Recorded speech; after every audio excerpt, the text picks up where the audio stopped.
So we will continue with the next presentation by Joris Crone of Franssen Tolboom. I always have to remember that it's now Franssen Tolboom and not the other name.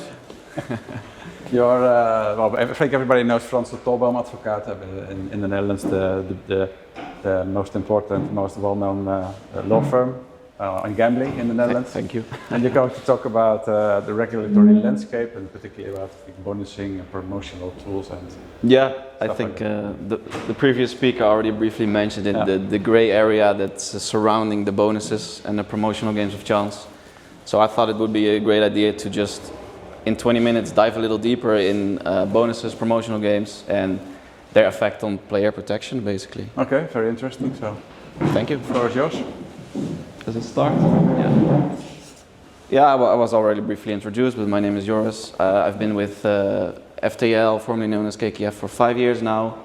Dealt with many things during those 5 years, but also specifically focused my work on advertising regulations, including the offering of bonuses, player protection, duty of care, gambling tax, and all these topics are connected with each other, so that's very nice. And during all the reviews we did of questions from license holders, from applicants and B2Bs that wanted to introduce a certain game, a certain feature or a certain bonus on their interface, a lot of the times it wasn't actually clear like how to label this feature. Is it a bonus? Is it a promotional game? And also we have this difficulty still. So that's why I thought today it would be very nice to highlight those difficulties and those hurdles and why it is difficult to label a feature. And it is in the end very important to know, okay, what is this feature? Is it a bonus or a promotional game? Or is it even just a regular game under my license? Because as you may know, very different regulations apply. So that's why I chose this topic. And I just want to note that maybe in your business you have already taken a very clear position or a very different position than I have. Feel free to shout. I think a discussion would be nice on this as well. And because obviously discussion is the most fun for a breakout session, but because the definitions, they're boring, but they are very important for this. Because it is the broad definitions that actually make it so unclear and that even have some overlap. So let's start with the definition of a game of chance from the Article 11A of the Dutch Betting and Gambling Act. So an opportunity to compete for prizes if the winners are selected through any chance determination over which the participants in general have no dominant influence. To summarize this, so there must be a prize element. A prize is something with economic value and that is awarded as an outcome of a game. And then the chance element, so the chance element must be dominant. And it is important, and it's also on the slide, that in the Dutch gambling law, this is different from various other jurisdictions, it is not necessary for a player to stake something for it to fall under the definition of a game of chance. So what this means is sometimes operators are not even aware of it, but if they introduce a certain free-to-play game on their interface, this could very well fall under their remote gambling license. That's not excluded under Dutch gambling law. And then this brings me to the other form of free games of chance, the promotional game of chance. This is the definition. Wait till the boss sits. This is essentially the same definition as a regular game of chance, but then with the additional element of promotion. So a company uses it to promote either their entire business or a specific brand, specific Coca-Cola flavor, for example. This promotional game of chance is an exemption to the licensing requirement that applies in the Netherlands. So what this means is if you organize the promotional game in compliance with the code of conduct that the KSA has published already in 2014, then you are not required to have a license to offer that game of chance. And this code of conduct is very old, well, relatively old, from 2014. This should have been already revised when the Remote Gambling Act entered into force, but that didn't happen, other than a small taxation change. And I already briefly mentioned it. it is a condition for a promotional game of chance under the code that it is actually free to play. So here you already see that it's possible a game can be free to play and offered under the remote gambling license, but also as a promotional game of chance not under the remote gambling license. And then, as you may know, there are two variants of promotional games of chance under the code. One is the small variant, that's when the price package is below 4,500 euros, and the regular, when the price package is between 4,500 and 100,000 euros. And a promotional game of chance has proven to be over the last few years a very good and interesting tool for also remote gambling license holders to offer a different kind of game, even though it might not even be possible under the remote gambling license. But it is also a very dangerous, or you have to be very careful that you always comply with the code, because it can very quickly change color into something that is prohibited or a bonus. And the definition of the bonus then is on the screen. It's from the decree, and this is a very, very broad definition. So a good or service, including free credits, offered to recruit or retain players for the licensed game of chance or to advertise those games of chance. So this is very broad. The legislator has limited a little bit in the explanatory text to the decree. So a bonus cannot be part of a game or a game logic. What this essentially means is the well-known, you have the slot machine and then you have the well-known 3 bonus symbols that everyone is hunting for. You get your free spins. Those are not bonuses under Dutch gambling law. You say those scatters which trigger a feature are not bonus under Dutch bonus law. How does it relate to the bonus by being forbidden? Yeah, is that then not an article which creates the law? So it's not a valid argument to forbid the bonus by? You could have a discussion about that with the KSA. So the KSA has, I think, 2 years or 1 year after the market entered into force in 21, came with the statement that the bonus buys are forbidden because it's a form of autoplay. And in their view, I think it is because you stake once and then you win. You are guaranteed like multiple rounds. That's their issue. Has nothing to do with the actually bonus restrictions. So their issue is, okay, I pre-buy, let's say, 10 free spins without actually, with every free spin, setting or pressing a button, essentially. But personally, I also don't agree with that prohibition, because you stake, because let's say you have a base stake of $1, you buy the free spins, you pay $100. It's not as if you don't. How to explain this? I don't agree. I will get back to it later, if you don't mind. Yeah, so these are the boring definitions, but as you can see, they're very broad. And already from this, it's not always clear what something can be, or can it be both? That didn't go right. Is this the version? As far as I know, this is the version that we received, yes. Okay, obviously the line shouldn't go through. They do apply, no? Huh? They still apply, they're not. Looks like they don't apply, on the left. Apologies for this slide. The line shouldn't be through the text of that, though, of course.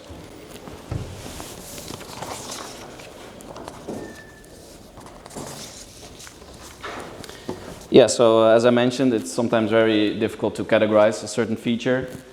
And on the screen, I have tried to overview, like, okay, what if something is a game of chance? What if something is a promotional game of chance? And what if something is a bonus?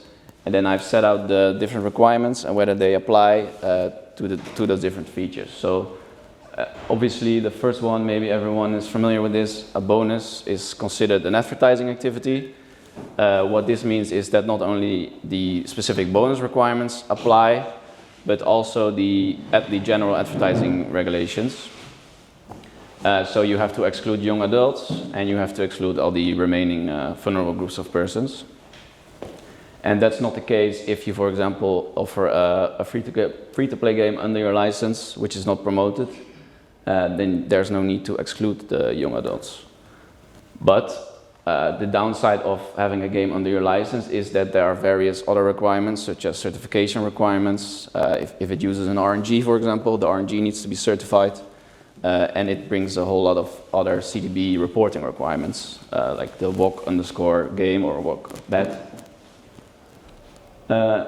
Well, other example is, for example, if something is a bonus and a player is subjected to an intervention measure, there will be a bonus cooldown period of minimum of 30 days, but this doesn't apply to promotional game of chance and a regular game of chance. I don't know if anyone has questions about this, about these differences. Feel free to shout. I thought it would be nice to go over a few examples that illustrate how difficult it can be to categorize a certain feature. For example, a free-to-play game, I already briefly mentioned it. For a free-to-play game, if an operator wants to introduce this on the interface, this can either be a game under the remote gambling license, but also a promotional game of chance. And then zooming a little bit into on the promotional game of chance, here we also see that even the regulators sometimes contradict or overlook certain regulations. For example, we had a discussion with the tax administration about an idea of an operator to offer a free-to-play game of chance under their license, and they said, no, that's not possible. Since it's free-to-play, it is for for something to promote something, and therefore a promotional game of chance. We tried to explain that this is not necessarily excluded under Dutch law, but yeah, they didn't really listen to that. But what the situation that is then created is an operator, all the games under the license, they are taxed on GGR. So, well, it's free to play, you award prizes, so it will lower the GGR. But the promotional games chance are taxed very differently through the player. So you have essentially, you take your approach, you lower your GGR, and it will no longer match with what the tax administration wants to see, because they don't want you to lower the GGR. It is actually the player that is the tax subject in their view.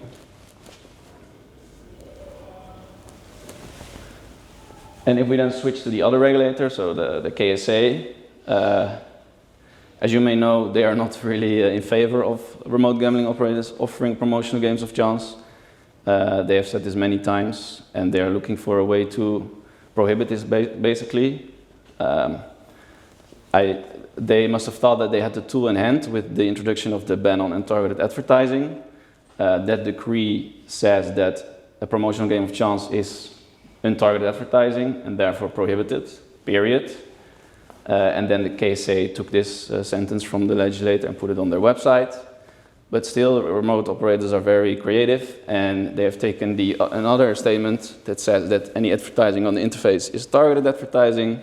So we can offer promotional games of chance on the interface, making it targeted advertising, and therefore the ban on untargeted advertising no longer applies.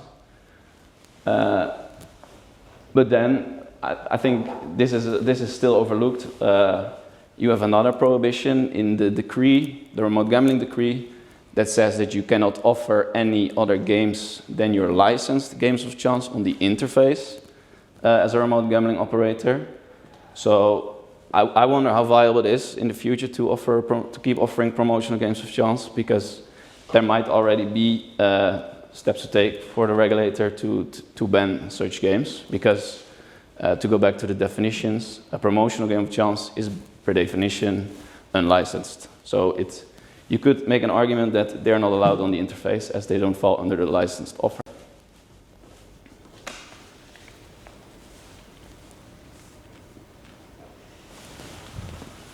Other examples, we can talk about our draw types of games, so lottery. As you may know, remote gambling operators under their license, they are strictly forbidden from offering lotteries, remote lotteries. So what is happening actually is operators chose to offer promotional games of chance in the form of lotteries on their interface. So that way they bypass that prohibition, because it is a game offered, but it's not a game offered under the license. So the prohibition on offering remote lotteries no longer applies.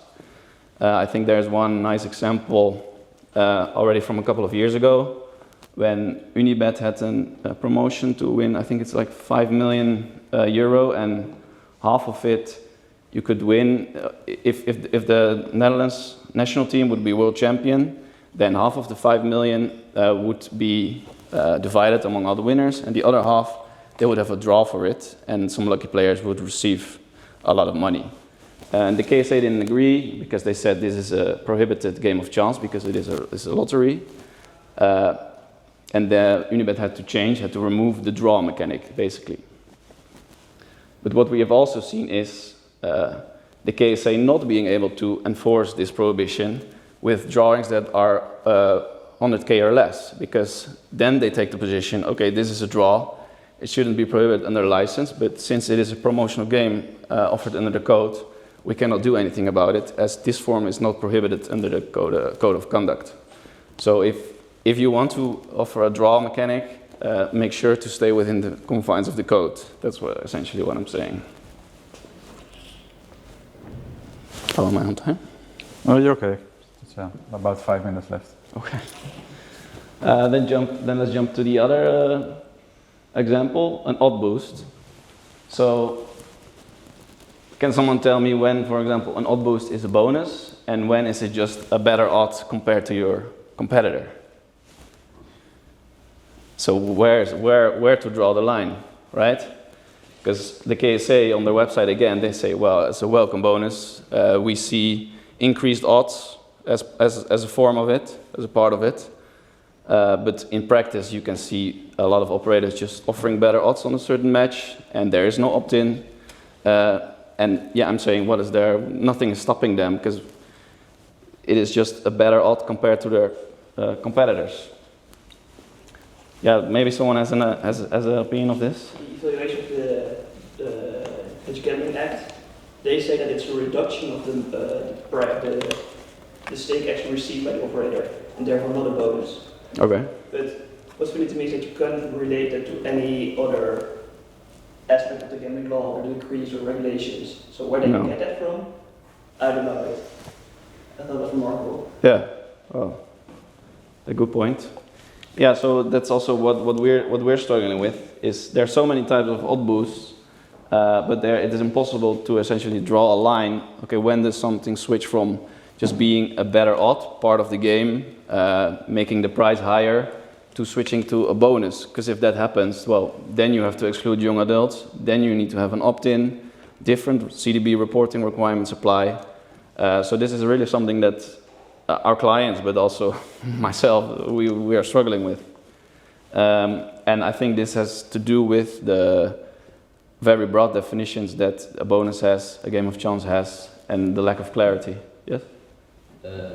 I would say that an odds boost is a bonus when the player opts in to increase the bonus. Like, for example, when you place a bet, you like, for example, Feyenoord Ajax, and you put like 10 euros, and beneath that bet placement you can sometimes opt in for an odds boost, right? Yeah. I think in that case you could speak that it is a bonus, but when you just leave it out in the dark and just have better odds, then I think it would be hard to so then argue that it is a bonus. You're just offering better odds, basically. So then you essentially, as an operator, take the initiative to say, okay, we're just not going to treat it as a bonus. We're just going to, or we are. We offer an opt-in, then we see it as a bonus. We don't offer an opt-in. We choose to not see it as a bonus. Yes, I would stay away from the opt-in if you want to stay away from the bonus. Well, yeah, that's it. That's more players can play, essentially. Yeah, it's a shame about the slide. I have a better version on a USB stick if someone wants it. If someone else maybe has another example of a game that they're not sure about, feel free to shout. I think almost out of time, or? No, we have time for some questions still, so yeah, okay to continue. All right. So, yeah. What would you advise to clients if they have to choose? Like, for example, they have a promotion. What would be, in your view, the best? Like, looking at the benefits and the... Yeah, well, I'm a very boring lawyer, so I will always advise the safest. And then, if you, for example, want to offer a free-to-play game, the safest advice is, okay, let's start with promotional games of chance. I'm very afraid that this will not be a viable option in the future, because there's, well, first, the legislator clearly thinks it's untargeted advertising, and second, there's another prohibition that appears to be overlooked, so an unlicensed game on your interface. So then you have a game of chance left and a bonus left, basically. And then my advice as a very careful lawyer would be, okay, you offer this free to play game. It falls under your remote gambling license. But if you then also promote this game, you talk about it, then that in itself is an advertising activity. So the safest way would then still be to exclude vulnerable groups and young adults. At the same time, I've seen a lot of operators offering promotional game of chance on their interface, like in the last few years. And there hasn't been any enforcement as far as I know. No. So, yeah, I hope I'm wrong with that prohibition, but yeah, that's what we've noticed. And people are always welcome to not follow our advice. No, I'm just saying, if the KJ thought it was a problem, or they hadn't measures to enforce it, then they probably would have done so, or? Yeah, you would think so, but it's still the case, yeah.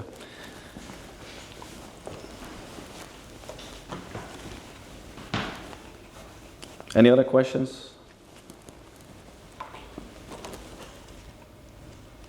Well then, thank you for your time.